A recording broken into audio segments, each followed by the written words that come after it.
Alright! We're diving into one of Seth's older videos. Arcanum of Steamworks and Magick Obscura review. Cotton Mill certified. Oh my gosh, Seth, these fucking titles. By SsethTzeentach. And now I must ask you a very important question. Are you ready?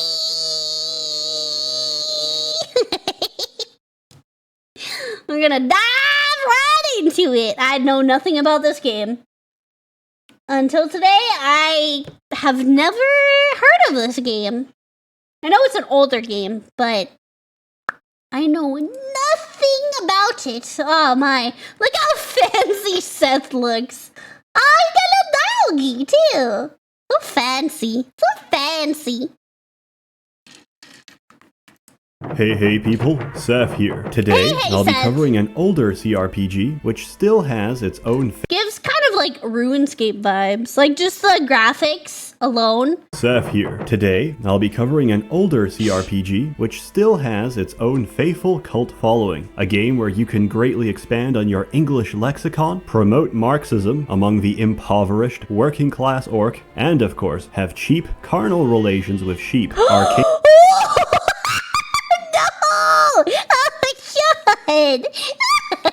I mean, if it's this kind, I wouldn't mind. I'd be okay with that. This, not so much. This, yes. Arcanum of Steamworks and Magick Obscura. This episode is brought to you by RPG Codex and Bad Dragon, both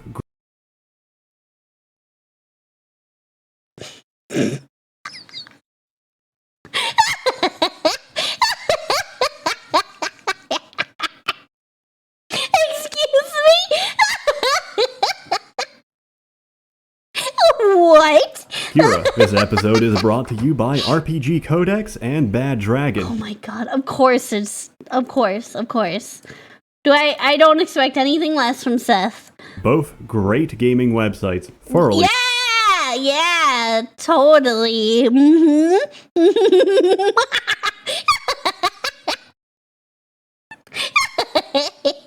Recommended. Arcanum takes place in the world of Arcanum. In this fantasy setting, the civilized world is undergoing an industrial revolution, which parallels closely to the industrialization that took place in the 18th century, complete with orc sweatshops, child labor, and fucking Fortnite.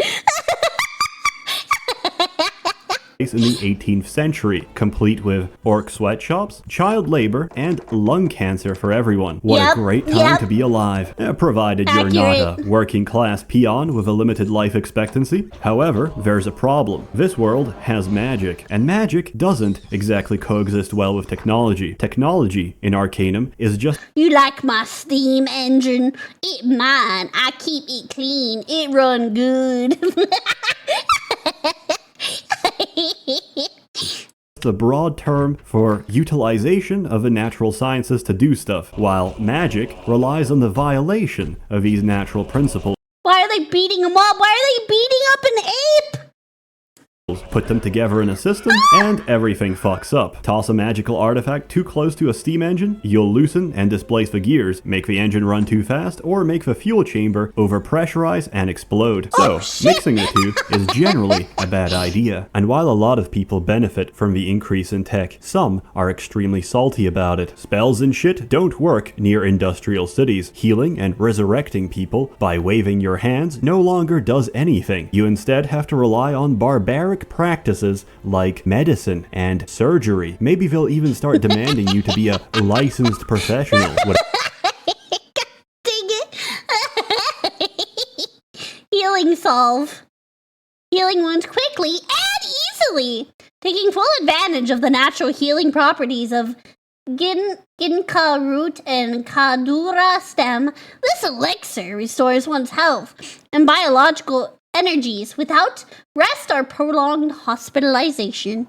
I need me some of that.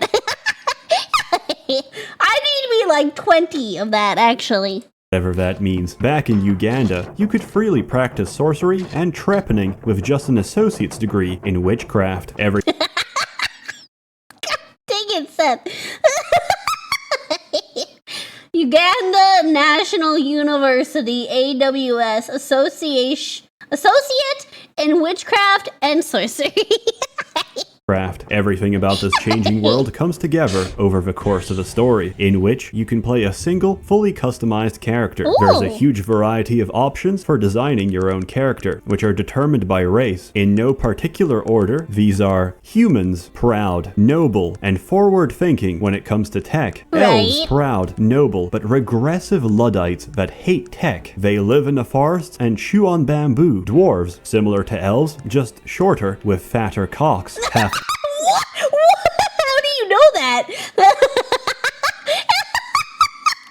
Excuse me?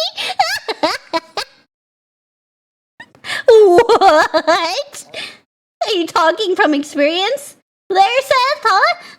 chew on bamboo. Dwarves, similar to elves, just shorter, with fatter cocks. Half elves, products of rape. Half orcs, products of rape. Half ogres, products of systemic rape. And of course, Jesus. gnomes, the products of polygamy, incestuous breeding, and corporophilia. It is no exaggeration or hyperbole. Oh my god! What? No wonder gnomes are evil. God damn.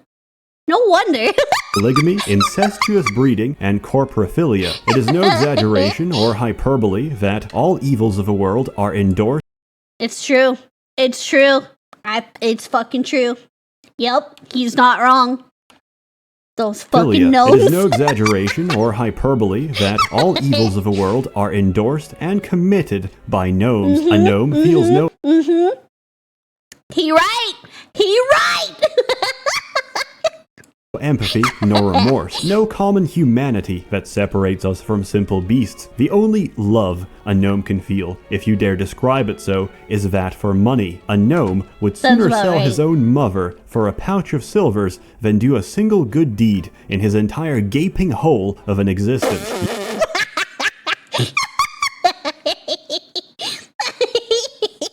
You also select your background and upbringing, which can range from being voluptuously lewd and beautiful to being born. Hey, why'd they put me in this game? What the fuck? How dare they?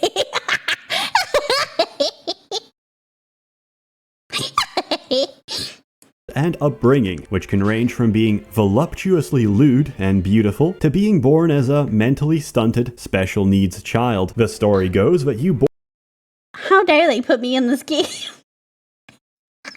They stole my likeness! How dare they? to being born as a mentally stunted, special needs child. The story goes that you board the first Zeppelin ever made in this world. Oh, the read that IFS name. Oh my god, hold on. Literal succubus. Succubus. lewd and beautiful to being born as Dick Smash Turbo Fist.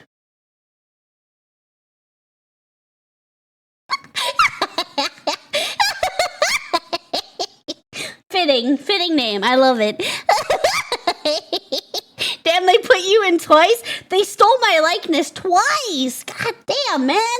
What the fuck? as a mentally stunted, special needs child. The story goes that you board the first Zeppelin ever made in this world, the IFS Zephyr. You find yourself aboard the IFS Zephyr, high above the Stonewall mountain range. Who is messaging me on Steam? I'm streaming! Ah! on its maiden voyage across the continent, which gets shot down by orcs. Oh my god, hold on, I gotta fix that. Because otherwise that's gonna keep, my taskbar is gonna keep coming up.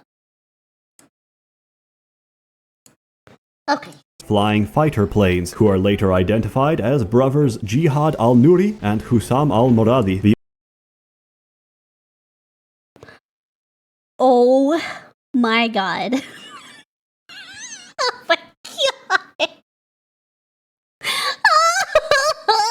Oh my god.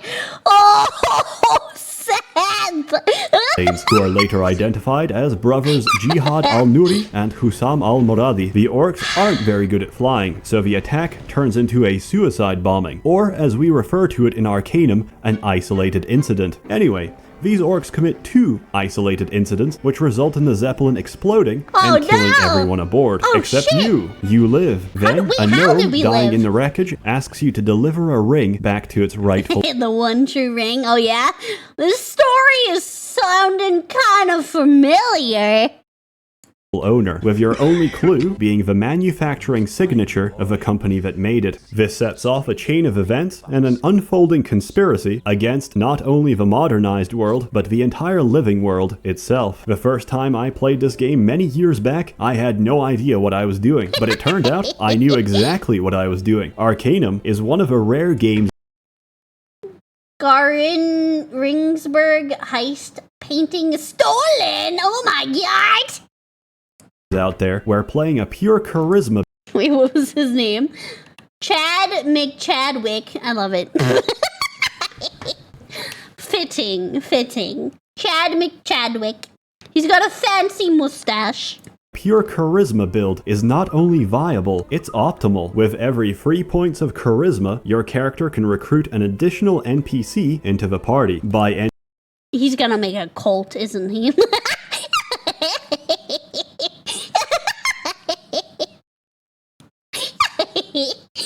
Oh my god. In game, I did not have a party. I had a fucking army, and because my charisma was so high, I pretty much talked my way out of any encounter. Impressive. So, I got to the end of the game, met the final antagonist, and I was ready to beat him with my squad of goons. Except, that didn't happen. In the end, you and the final antagonist talk it out. He explains his philosophy that he views life as unnatural and that the very act of living and existence is in and of itself suffering, that he'd rather eliminate it out of mercy to prevent... You know? He might be onto something. is in and of itself suffering, that he'd rather eliminate it out of mercy to prevent further suffering from being born into this world. You then make the argument that life and existence does have merit, that his personal experience and confinement have poisoned his worldview and made him jaded, and remarkably, he agrees, but he also states that his mind is so warped with hatred that you can't just leave him alive. So, you offer him an alternative, voluntary suicide, and he... Jesus. Okay! Oh my god, that escalated so quick! Perhaps it is my own arrogance, my own bravado that has brought us here to this crossroad. The question is, where to go from here? You've spoken of fate, of prophecy. Have I traveled this road too long to turn back? Perhaps I have no choice but to continue on to the end. So, you offer him... So many years I've raged against the living. All those years, and the distortion was in my own soul. No man can see the nature of his flaws with diseased eyes. The contradiction lies within me. An alternative, voluntary suicide. And he takes it. Arcanum, the game where you can convince the final antagonist to kill himself out of love for the world he hates. That's There's insane. very few other Jeez. RPGs with a plot as strong as Arcanum's, and it changes depending on... Are those fucking jellyfish?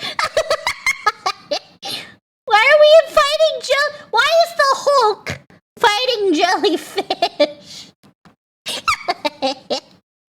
Your character. This time around, I played an autistic dwarf, while previously...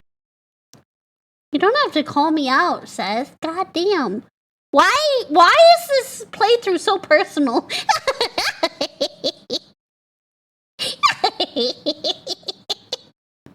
Everyone was quite friendly to me as a well-spoken human. I suppose it's not your fault. You're just an offensive individual. Well, I suppose if you can act civilized, even though it runs contrary to your low breeding, I can spare you a moment or two. What can I do for you? Dwarf. While previously everyone was quite friendly to me as a well-spoken human, most townspeople now tell me that manlets aren't welcome in these parts. Damn. Even renting a bed was suddenly more expensive. We don't serve your as the innkeeper remarks that he'll probably have to spend more time cleaning out the lice and dingleberries left by my filthy, unshaven body. A good example of just how intricate Arcanum's dialogue can be is booking a ticket for the railways. It's a three-step process of declaring whether or not you have magical artifacts, practice wizardry, or possess elementals in your company. What if I have all of the above? What if I have all of the above, though?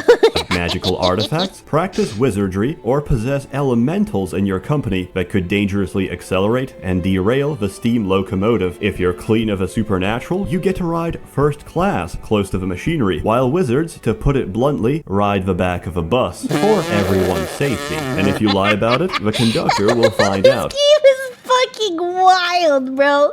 Oh my god. Jeez. And your paid tickets will be null and void. The gameplay itself, though, a mixed bag. Combat's not exactly thrilling. They also introduced critical failure as a fun gameplay mechanic, just in case you were planning to accidentally decapitate yourself with your own elephant gun. Oh my god, the recoil killed him. The fucking recoil. Mechanic, just in case you are planning to accidentally decapitate yourself with your own elephant gun. You can choose between real-time and turn-based combat. Depending on which of those you can better exploit. Casting spells in real-time is based on how fast you can click the mouse. Ranged attacks also become insanely fucking fast in real-time. That bow. You can click the mouse. Ranged attacks also become insanely fucking fast in real time. But this is more lethal to you than your adversaries. If you meet an enemy archer later in the game, he can kill your entire party before you even see him. There's also enemies out there that damage your weapons when you hit them, but damage your armor when they hit you. Thanks, Troika. For this reason, the best companion in the game is a stray dog, which you find after saving it from being kicked to death by a gnome. And by saving, I mean gutting the gnome like a fish. The authorities won't even care. They might even thank you for making the streets safer at night. I learned that a dog's teeth can somehow survive biting rocks and crystals, while the highest quality steel gets a badass dog.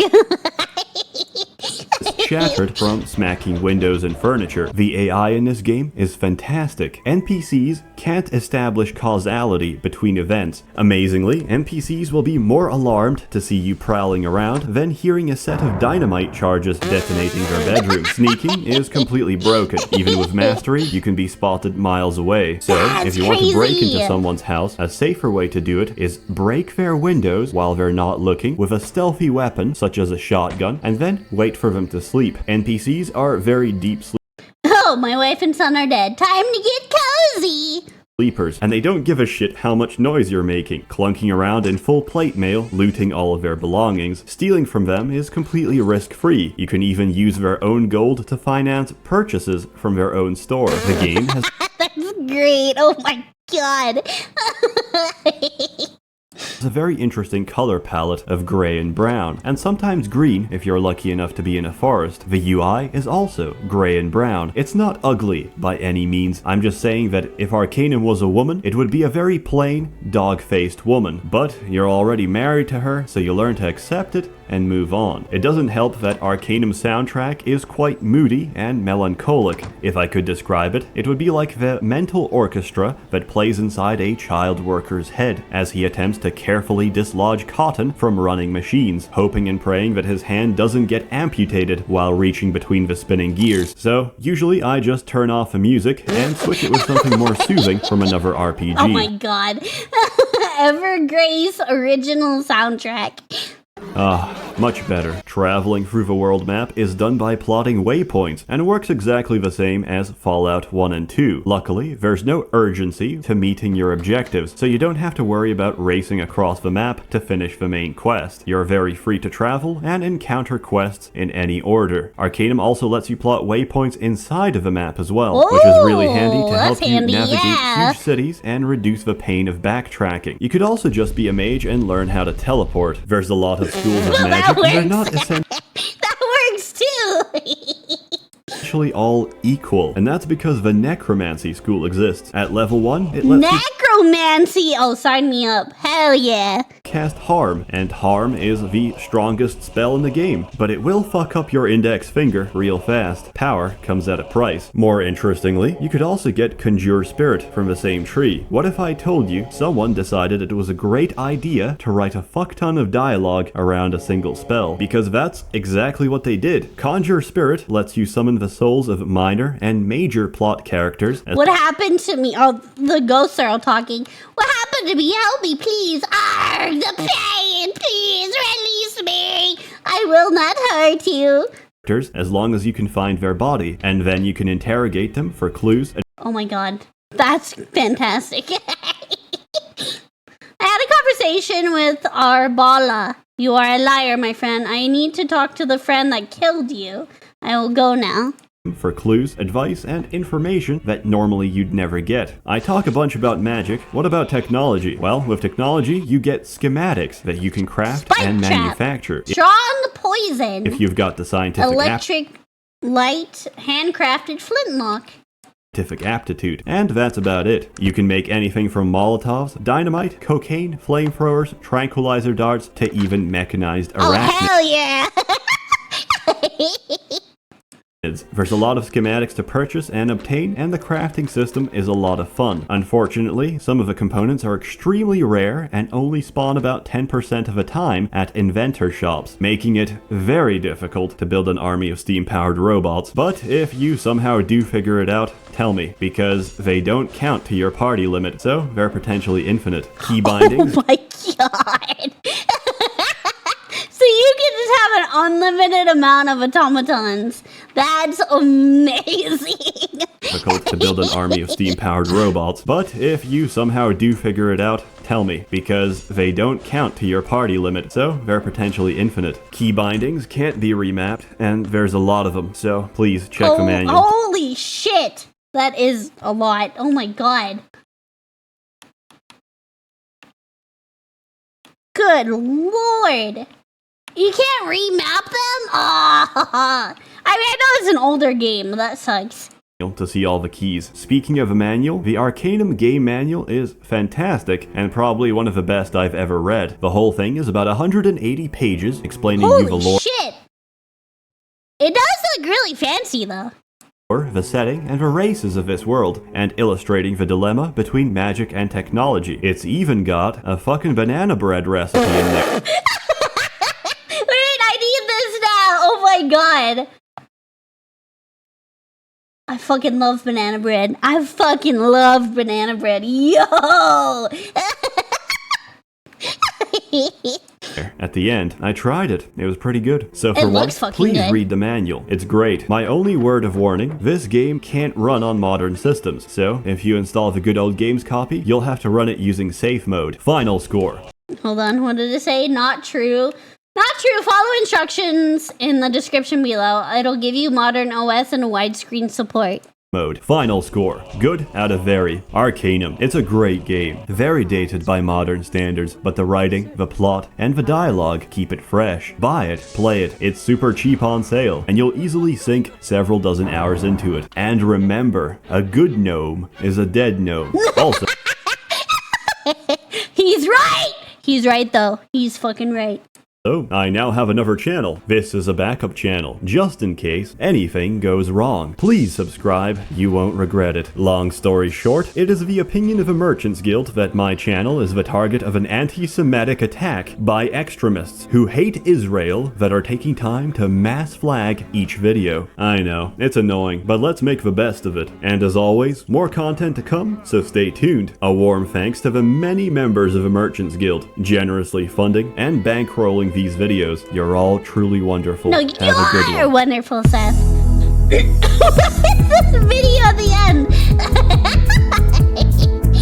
We dancing?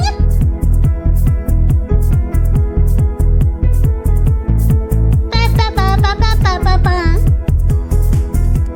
So fancy.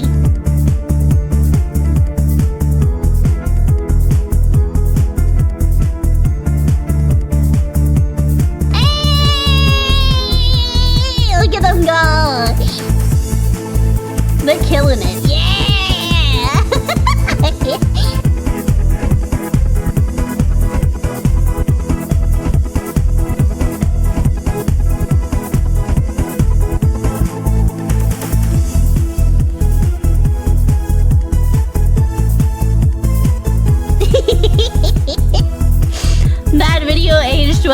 aged like goddamn wine. It is almost an 8-year-old video. My goodness. That was wild. That was wild. That was a trip.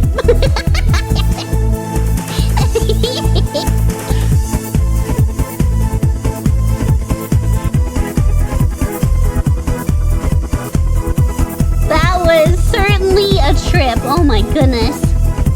For how old the game is, I mean, it does look like a neat game. It looks very in-depth, right? I mean, it doesn't look half bad, all things considered. But, you know, it's Seth, so it's always gonna be crazy.